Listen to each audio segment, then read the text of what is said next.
శ్రీ గురుభ్యో నమః. 2024 డిసెంబర్ 11వ తేదీ బుధవారంతో ప్రారంభమై 20వ తేదీ శుక్రవారంతో అంతమయ్యేటువంటి రెండవ 10 రోజులలో మకర రాశిలో జన్మించిన జాతకులకి ఫలితాలు, సూచనలు, సలహాలు క్లుప్తంగా 2 పాయింట్లలో తెలియజేయబోతున్నాను. కేవలం 2 పాయింట్లేనా అనుకోవచ్చు. ముందుకు చిన్న గమనిక. మీ రాశికి మీది మకర రాశి. మీ రాశి నుంచి 4వ రాశి అంటే మకరము, కుంభము, మీనము, మేషము. మీ రాశి నుంచి 4వ రాశి. ఆ రాశికి హెడ్ ఎవరంటే కుజుడు, కుజగ్రహం, అంగారకుడు, మార్స్. మీ రాశికి 4వ స్థానానికి అధిపతి కుజుడు. ఆ కుజుడుకి మరొక స్థానం కూడా ఆధిపత్యం ఉంది. మీ రాశికి 11వ స్థానం. లెక్కేసుకుంటే మీది మకరం, కుంభం, మీనం, మేషం, వృషభం, మిథునం, కర్కాటకం, సింహం, కన్య, తుల, వృశ్చికం. 11వ రాశి. అది లాభస్థానం. నేను జన్మరాశిని చెప్తున్నాను, జన్మ లగ్నం నుంచి కాదు. ఈ 4వ స్థానం అంటే career, job, business, health, vehicle, house, etcetera etcetera. ఇక 11వ స్థానం అంటే లాభస్థానం. లాభం అంటే మీరు చేసే ప్రతి కార్యాలలో కూడా లాభం. అయితే ఇప్పుడు ఈ మాట ఎందుకు చెబుతున్నానంటే, మీరు ఏదైనా ఉద్యోగం చేస్తుంటే లాభం కోసమే, వ్యాపారం చేస్తుంటే లాభం కోసమే. మీరు చేసేటువంటిది ప్రతి పని నష్టం కోసం చేయరుగా, లాభం కోసం చేస్తారు. అలాంటి లాభాన్ని ఇచ్చేటువంటి వాడు ఎవరు? కుజుడు. కానీ మీ రాశికి అయినటువంటి మకర రాశికి అధిపతి శనికి ఈ కుజుడు బద్ధ శత్రువు. సరే, శత్రుత్వాల కూడా పక్కన పెట్టేద్దాం. ఇప్పుడు ఈ కుజుడు ఏమి చేస్తున్నాడంటే, మీ రాశి నుంచి 7వ రాశిలో ఆయన వక్రంలోకి వెళ్ళిపోతున్నాడు. శని నక్షత్రమైన పుష్యములోనే వక్రంలోకి తిరిగాడు, పైగా నీచ స్థితిలో. ఆ వక్రం ఎప్పటిదాకా ఉంటాడు? 2025వ సంవత్సరం ఫిబ్రవరి 24వ తేదీ వరకు ఉంటాడు. తర్వాత మళ్ళీ ముందుకు వస్తాడు, మళ్ళీ వెనక్కిపోతాడు. అదంతా కథ ఉంది, ఇప్పుడంతా మనకు అనవసరం. ఇప్పుడు ఈయన వక్రంలో ప్రారంభం అయినాడు కనుక, ఎప్పుడైనా డిసెంబర్ 6వ తారీఖు అయినాడు కనుక కొన్ని విషయాల్లో మనం జాగ్రత్తలు తీసుకోవాలి. మకర రాశి ఏం జాగ్రత్తలు? మీ వ్యాపారం కావచ్చు, ఉద్యోగం కావచ్చు, వ్యవహారాలు కావచ్చు, కెరీర్ కావచ్చు, వాహన విషయాలు కావచ్చు, మీకు ఎక్కడైనా లాభం ఏ తావులో అయితే మీకు లాభం వస్తుంటుందో అలాంటి లాభ సంబంధ అంశాల్లో కావచ్చు. ఏదో ఎక్కడో చోట కాంట్రాక్ట్ చేస్తుంటారు, దాంట్లో లాభం రావస్తుంది. కనుక లాభం వచ్చేటువంటి మార్గాలు ఏవైతే ఉంటాయో అలాంటి మార్గాల మీద కొంతవరకు డౌన్ఫాల్ ఉండేటువంటి అవకాశాలు ఉంటాయి. ఉద్యోగంలో పై అధికారులతో పేచీలు లేకుండా సవ్యంగా తిరిగిపోవాలి. అలాగే ఇక వ్యాపారాల్లో ఎలాంటి అప్ అండ్ డౌన్స్, బ్రేక్స్ లేకుండా తిరిగిపోవాలి. మరి అవకాశాలు ఉంటాయి, బ్రేక్స్ పట్టడానికి, లాభాలు తగ్గడానికి ఉంటాయి. కనుక చివరిలో ఒక చిన్నపాటి ఒక పరిహారం నేను చెప్పను, ఒక జాగ్రత్త. ఆ జాగ్రత్త తీస్తే ఏమవుతుంది అంటే, ఇప్పుడు నేనే ఉన్నాను, ఒక పనిని ఫలానా రోజు తలపెట్టాలనుకుంటాను. 2 రోజులు గుర్తుంటుంది, 3వ రోజు మర్చిపోవచ్చు, ఎన్నో రకం ఒత్తిడులతోటి. కనుక నిత్యం అది స్ఫురణలో ఉంటే, ఫలానా 19వ తేదీన ఫలానా ఐఏఎస్ ఆఫీసర్ గారు వస్తారు, వారికి మనం మాట్లాడాలా అని. తీరా ఆయన 19వ తారీఖు వస్తారని తెలిసి మనం 17వ తారీఖు ఫ్లైట్ ఎక్కి వెళ్ళిపోయినాం అనుకో, ఇబ్బంది వస్తుంది. కనుక నిత్యం మనం దాన్ని స్మరించుకోవాలి. అట్లా స్మరించుకుంటూ ఉంటుంటే మీలోని ఆ మనశ్చాంచల్యం లేకుండా స్మరించుకుని ఉంటే ఆ భగవంతుడు కూడా గమనిస్తాడు. Is it possible? తమాషగా ఉందని అంటారు అందరూ. నేను చెప్తున్నాను, చాలా సింపుల్ పరిహారం, తప్పకుండా పాటించండి. ఎప్పుడు? 12వ తేదీ. 12వ తేదీ ఉదయం 6:30 నుంచి 9:52 వరకు ఉంది. 3 గంటల 22 నిమిషాలు ఉంటుంది. అది సర్వార్థ సిద్ధి యోగము అంటారు. ఈ సమయంలో మీరేం పూజలు చేయనక్కర్లా, ప్రత్యేకంగా స్నానాలు చేయనక్కర్లా, జపాలు ఎక్కర్లా, తపాలు ఎక్కర్లా, జ్యోతులు వెలిగించనక్కర్లా, పుష్పాలు తినక్కర్లా.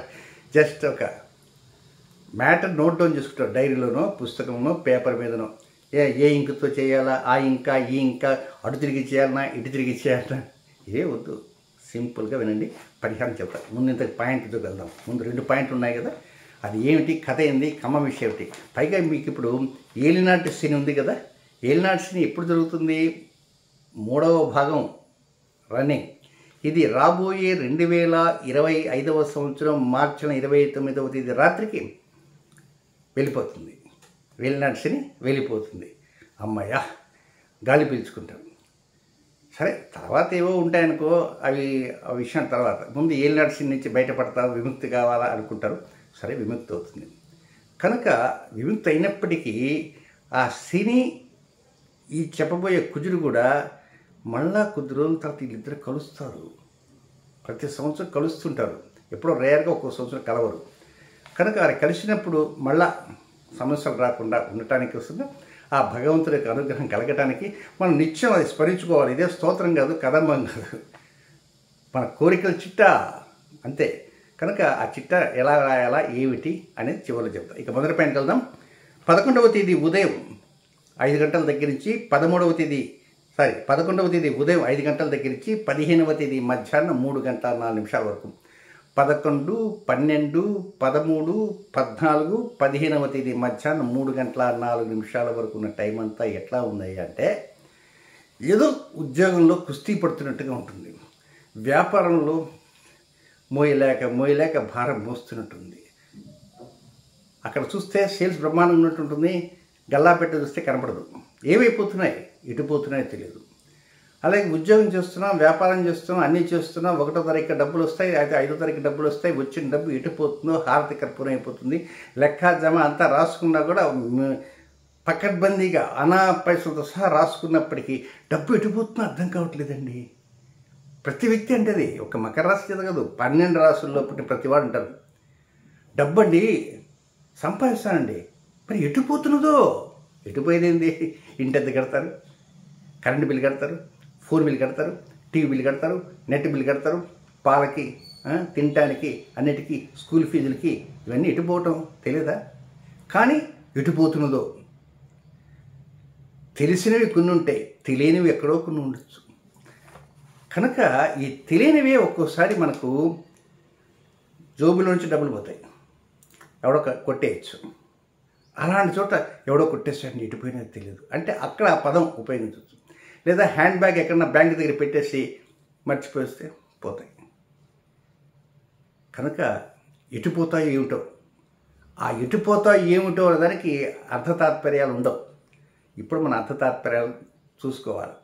కనుక ఈ వృత్తి, ఉద్యోగ, వ్యాపారాల్లో ఏదో జరుగుతున్నది. ఉద్యోగం చేస్తున్నాం, పై అధికారులు సెలం అంటున్నాం, కానీ వాళ్ళకి కనికరం కలగటంలే. మనకేం ప్రమోషన్స్ రావటంలే. ప్రమోషన్ సరే, కనీసం డిమోషన్ కాకుండా ఉంటే మంచిది. మనం కోరుకునేటువంటి స్థానంలో ఉంచితే పర్వాలే. ఒక పనికి మనం దాంట్లో వేస్తే పని ఉండదు, పాట ఉండదు, విసుగు పుడుతుంటుంది. రాత్రి 9 గంటలకు అక్కడ కూర్చోవలసి వస్తుంది. దమ్ముడి ఆదాయం ఉండదు, క్షణం తీరిక ఉండదు. సరే, ఏదన్నా మంచి ట్రాన్స్ఫర్ చేసి మంచి ఉద్యోగం ఒక స్థానానికి పంపిస్తారని రికమెండ్ చేస్తే పనికి మాలినటువంటి ఊరికి వేస్తారు. ఆ ఊరికి ఇక్కడ నడిచిపోవాలి. ఇలా చాలామంది ఉన్నారు. అలాగే సంతాన విషయాల్లో మీరు ఉండేది ఒక చోట, పిల్లలు ఉండేది ఒక చోట, వారికి మీకు చాలా దూరం ఉంటుంది. ఒక్కోసారి సంతానానికి సరైనటువంటి సపర్యలు వీళ్ళు అందించలేకపోతారు. వాళ్ళ ఆరోగ్య విషయాలు కావచ్చు, ఉద్యోగ విషయాలు కావచ్చు, వ్యాపార విషయాలు కావచ్చు, విద్యా విషయాలు కావచ్చు, వివాహ విషయాలు కావచ్చు, ఎలాంటి విషయాల్లో కూడా కొన్ని సమస్యలు ఉంటాయి. సో 11, 12, 13, 14, 15వ తేదీ మధ్యాహ్నం 3 గంటల 4 నిమిషాల వరకు ఈ చింత ఇలాగే కొనసాగుతూనే ఉంటుంది. ఎంతకాలం? మళ్ళా 10 రోజులు 15 రోజుల తర్వాత మళ్ళీ రాశి ఫలితాల్లో ఇదే పాయింట్ కొద్ది ముందు వెనక మళ్ళీ చెప్తా. తేదీలు మారుతాయి, టైమింగ్స్ మారుతుంటాయి. ఇట్లా హౌలాంగ్ ఎంతకాలం ఇట్లా? జీవితం ఉన్నంతకాలం ఇంతేనా? మనకు అనుకూలతలు రావా? అనుకూలతలు రావాలంటే ఏం చేయాలి? ఎక్కడ సమస్య ఉంది?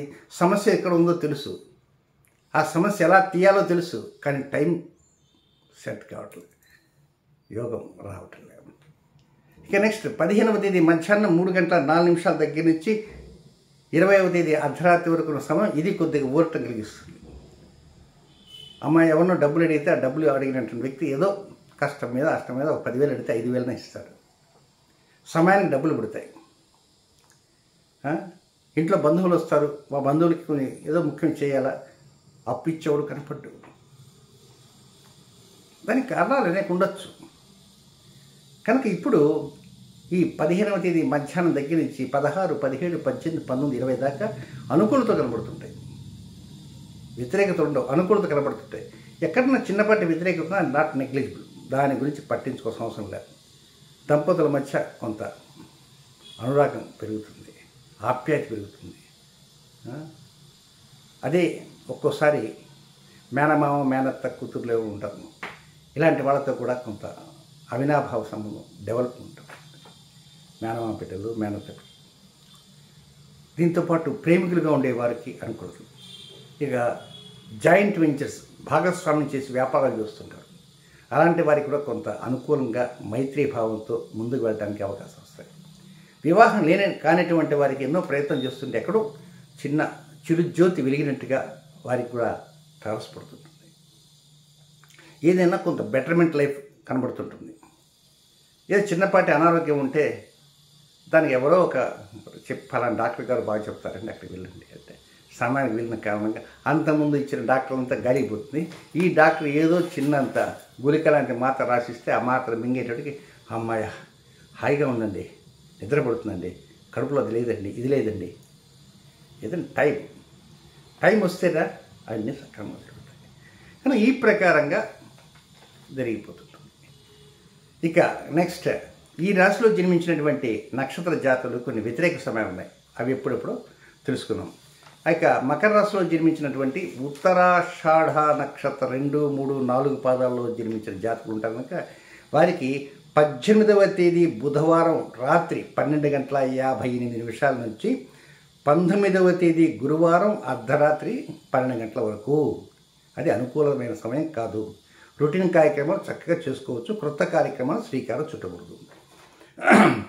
నెక్స్ట్, శ్రవణ నక్షత్రంలో జన్మించిన జాతకులకి 19వ తేదీ గురువారం అర్ధరాత్రి 12 గంటల దగ్గర నుంచి 20వ తేదీ శుక్రవారం అర్ధరాత్రి 12 గంటల వరకు, ఇది కూడా ఈ రాత్రి తర్వాత రోజు రాత్రి దాకా 24 hours. ఈ శ్రవణ జాతకులు కూడా ఆ సమయంలో కొత్త వాటి మీద అంగల వేసేటానికి లేదు. ఉన్నటువంటి సమయాన్ని సద్వినియోగం చేసుకోవటం, ఉన్నటువంటి సమయంలో మామూలు రొటీన్ కార్యక్రమం చేసుకోవడం తప్ప గడియారం కొందాం, సెల్ ఫోన్ కొందాం అలాంటివి వస్తే వాటి వల్ల కొన్ని ఇబ్బందులు వస్తాయి. నెక్స్ట్, మకర రాశిలో ఉన్నటువంటి 3వ నక్షత్రం ధనిష్ఠ నక్షత్ర మొదటి 2 పాదాల్లో జన్మించిన జాతకులు వారికి 12వ తేదీ గురువారం ఉదయం 9:52 నుంచి 13వ తేదీ శుక్రవారం ఉదయం 7:50 వరకు వారికి అనుకూలమైనటువంటి సమయం కాదు. రొటీన్ కార్యక్రమం చక్కగా చేసుకోవచ్చు. రైట్. ఇకపోతే అసలు విషయం ఏంటంటే పరిహారం. ఇదేం లే, ఒక పేపర్ మీద కానీ, చిన్న వైట్ పేపర్, ఒక 2-3 పేపర్ల మీద కానీ, లేకపోతే చిన్న నోట్బుక్ మీద కానీ, లేకపోతే డైరీలో కానీ, ఎక్కడైనా సరే కూర్చొని స్థిమితంగా రాసుకోండి. ఏమి రాయాలి? 12వ తేదీ ఉదయం 6:30 నుంచి ఉదయం 9:50 సర్వార్థ సిద్ధి యోగం ఉంది. ఈ సర్వార్థ సిద్ధి యోగం మస్తుగా వస్తుంటాయి. ఒక నెల 5-6 వస్తాయి, 10 కూడా వస్తాయి. అయితే ఈ యోగాన్ని గురించి ప్రత్యేకంగా ఎందుకు చెప్తున్నానంటే, కుజుడు వక్రంలోకి వచ్చేసాడు. ఈ వక్రంలోకి వచ్చినప్పుడు ఇంకా ఆ కుజుడితో మన పని ఉంటుంది. మన శరీరంలో ఉండే రక్త మాంసాలకు అధిపతి ఆయనే. ప్రతి వ్యక్తికి రక్త మాంసాలు ఉంటాయి కదా, ప్రతి వ్యక్తికి ఒక పౌరుషం ఉంటుంది కదా, ప్రతి వ్యక్తికి ఈ రక్తము, మాంసము, పౌరుషము వీటన్నిటికీ ఆయనే మూలం. ఎవరు? కుజుడు. ఆ కుజుడు ఎవరు? మన మామూలుగా సుబ్రహ్మణ్య స్వామి అంటారు. ఈ కుజుడికి అధిష్టాన దేవత సుబ్రహ్మణ్య స్వామి. ఇప్పుడేం సుబ్రహ్మణ్య స్వామి గుడికి వెళ్ళమని చెప్పట్లే. మీరు ఏం చేస్తారంటే 12వ తేదీ ఉదయం 6:30 నుంచి 9:50 లోపల డైరీలో కానీ, పేపర్స్ మీద కానీ పెన్ తీసుకొని ఏదో మీ ఇష్టదైవం పేరు పైన రాసుకొని ఆ తర్వాత ఇచ్చి 2025లో ఏం చేయాలా, 2025 జనవరి నుంచి డిసెంబర్ దాకా, 2025 నుంచి జూన్, జూలై దాకా చాలు, జస్ట్ ఒక 6 or 7 months ఏం చేయాలా? ఏం ఉంటుంది? ఇల్లు కొనుక్కోవాలా, విల్లా కొనాలన్నా, లేకపోతే మంచి ఐఫోన్ కొనుక్కోవాలన్నా, అది కొనాలన్నా, ఇది కొనాలన్నా, లేకపోతే ఏవో రకరకాల కోరికలు ఉంటాయి. దీంట్లో 9 కోరికలే కోరుకోండి, 10వ కోరికలు ఉందని చెప్పట్లా. మీ ఓపిక, మీ తీరిక. ఒక కప్పు కాఫీ కొట్టేసేయండి, మంచి బ్రూ కాఫీ మొదలుపెట్టండి. నేనైతే ఏం చేస్తున్నాను, ఓపికలతో రాస్తూనే ఉంటా. రాసి రాసి రాసి నాకు మంచి స్పాండైటిస్ వచ్చింది. తలకాయ ఉంచుకొని రాసుకోవటం. ఒక నెక్కకి బెల్ట్ వేశారు, దానివల్ల కొంచెం ఇబ్బంది వచ్చింది. అలాగే నేనైతే ఓపిక ఉన్నంత వరకు రాస్తూనే ఉంటా. పాయింట్ 1, 2, 3, 4, 5, 6, 7, 8 మంచి మంచి ఆరోగ్యం ఉండాలి, అది కూడా కావలసిన. కనుక ఆరోగ్యంతో పాటు భాగ్యం కూడా ఉండాలి, మహాభాగ్యం ఉండాలి. ఆరోగ్యం ఉంటే మహాభాగ్యం ఉన్నట్టు. మహాభాగ్యం కూడా కావాలా. అది కావాలా, ఇది కావాలా, ఇల్లు కావాలా, వాకిలు కావాలా, బంగారం కావాలా, కారు కావాలా, పుట్ట కావాలా, కట్ట కావాలా, అన్నీ రాసేయండి. రాశాడు పడేయటం కదండి.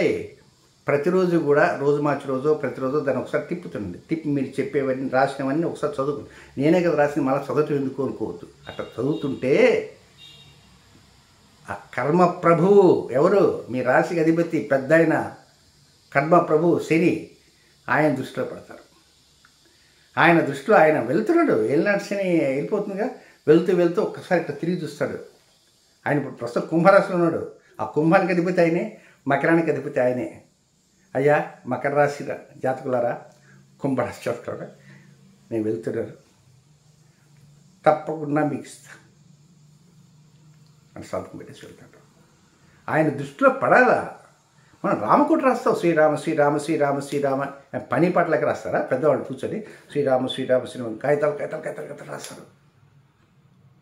10 కాగితాలు చాలదా?